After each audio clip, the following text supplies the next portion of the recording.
e lá ele faz o seu doutorado justamente sobre Dostoiévski e o problema do mal, doutorado em filosofia. Essa obra é uma obra raríssima, mas a gente consegue achar em francês. Eu acho que deve ter talvez 2 bibliotecas que tenham essa obra no Brasil. Se eu não estou enganado, a biblioteca em Curitiba, dos ucranianos, e uma biblioteca em Belo Horizonte também tem esse livro, né? Eu consegui uma cópia dessa obra, né? Uma obra muito importante do Evdokimov, e é considerada por muitos estudiosos do Dostoiévski uma das obras mais profundas sobre Dostoiévski que nós temos, que foi produzido no século passado. Então é nesse contexto que o Evdokimov tem as suas preocupações e vai produzir a sua teologia. Continuando, diante desse desafio, a igreja é convidada a uma purificação profunda, um retorno à ascese, a uma espiritualidade viva, repleta do amor que leva ao encontro com o próximo, à união eucarística em torno da mesa do Senhor, onde é oferecido aos homens famintos não as pedras ideológicas dos sistemas, nem as pedras teológicas dos catecismos, mas o pão dos anjos e o coração do irmão humano oferecido como alimento puro, citando as palavras de Orígenes. Diversas teorias têm sido apresentadas como tentativas de se falar à sociedade contemporânea sobre Deus. A grande questão é que todas essas tentativas partem de uma dimensão horizontal, isto é, de uma cultura radicalmente imanente, tornando-as ineficientes em sua abordagem. Por isso, é mister voltar à teologia dos pais da Igreja Antiga, que nos mostram, através da via apofática, um chamado ao caminho do conhecimento místico do absoluto. Aí eu faço uma citação de uma obra do Evdokimov, de 1973, chamada O Amor Louco de Deus. E ele diz assim: pela via negativa, os pais da igreja ensinam que Deus é incomparável em sentido absoluto. Nenhum nome o exprime adequadamente. A teologia positiva clássica não é depreciada, mas colocada diante dos seus próprios limites. Ela se aplica apenas aos atributos revelados, manifestações de Deus no mundo. Ela os traduz de modo inteligível, mas essas traduções permanecem expressões cifradas, simbólicas, pois a realidade de Deus é absolutamente original, transcendente e irredutível a qualquer sistema de pensamento. Em torno do abismo abissal de Deus, a espada flamejante dos querubins havia traçado um círculo intransponível de silêncio. É interessante porque esse final dessa citação nos lembra muito a ideia da noite escura da alma, né, de São João da Cruz. E nos lembra também, de certa forma,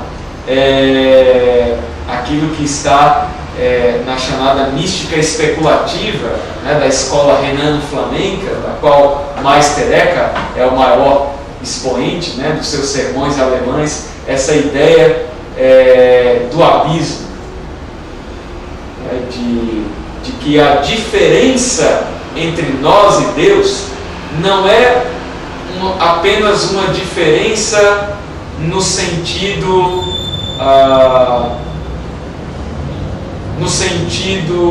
teológico positivo, no sentido analógico, melhor dizendo, mas é uma diferença no sentido ontológico. Deus é de uma outra substância, de uma outra categoria, e por isso há um abismo que nos separa, né? Um abismo abissal, como ele coloca aqui, que nos separa de Deus, que nos separa do conhecimento de Deus. E diante desse abismo, quando a teologia fala de Deus, ela, de certa maneira, deve reconhecer que ela fala apenas simbolicamente, ela fala apenas cifradamente, mas ela não apreende o que é Deus. De certa forma, esse é o coração do que a gente chama de apofatismo, ou de método apofático. Paul Evdokimov continua a nos chamar a atenção para a relevância do método apofático ao explicar que o problema dos nossos dias não é o reconhecimento da essência ou existência de Deus, mas de sua presença na história humana. Ou seja, a discussão ela está além da discussão escolástica medieval, né, sobre essência e existência de Deus. Mas é uma questão de Deus estar presente na história humana? Essa é a pergunta que nós devemos nos fazer, e essa é a pergunta que nós devemos nos fazer ao começar a falar sobre teologia. Para ele, a via apofática torna-se então vital, pois quanto mais Deus é incognoscível na transcendência do seu ser, mais ele é experimentável em sua proximidade enquanto existente. Isso porque, na experiência patrística, quanto mais nos aproximamos do mistério de Deus, mais nos sentimos impotentes em defini-lo de maneira catafática, positiva. Essa experiência, então, se torna uma recordação simbólica, onde testemunha-se de forma epifânica o acontecimento do transcendente.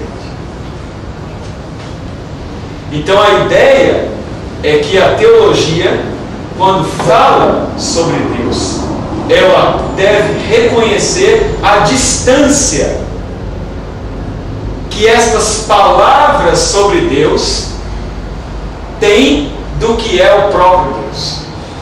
Mas ao mesmo tempo, quando a teologia reconhece a distância das palavras que ela fala sobre Deus, do próprio Deus, abre-se para a teologia oriental uma brecha entre a transcendência de Deus e a nossa imanência. E aí, ao invés de Deus ser apreendido pela minha racionalidade, Deus é experimentado na minha espiritualidade. De igual modo, Vladimir Lossky, considerado um dos grandes teólogos do século XX, ortodoxo, explica que a teologia nunca é um fim em si mesmo. Antes, é um instrumento através do qual o ser humano conhecedor ultrapassa todo o conhecimento.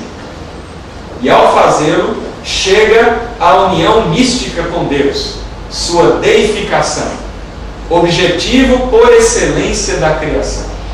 Portanto, no pensamento oriental, teologia e espiritualidade não são excludentes, mas se constituem de modo complementar com a assimilação dos conteúdos da fé cristã na experiência da Igreja. Mas esta reflexão teológica assume um caráter radicalmente distinto do Ocidente. Ela é, em essência, apofática. Deus jamais é objeto do conhecimento humano, pois ele é, na linguagem das Escrituras, insondável em todos os seus caminhos e inescrutável em todos os seus pensamentos.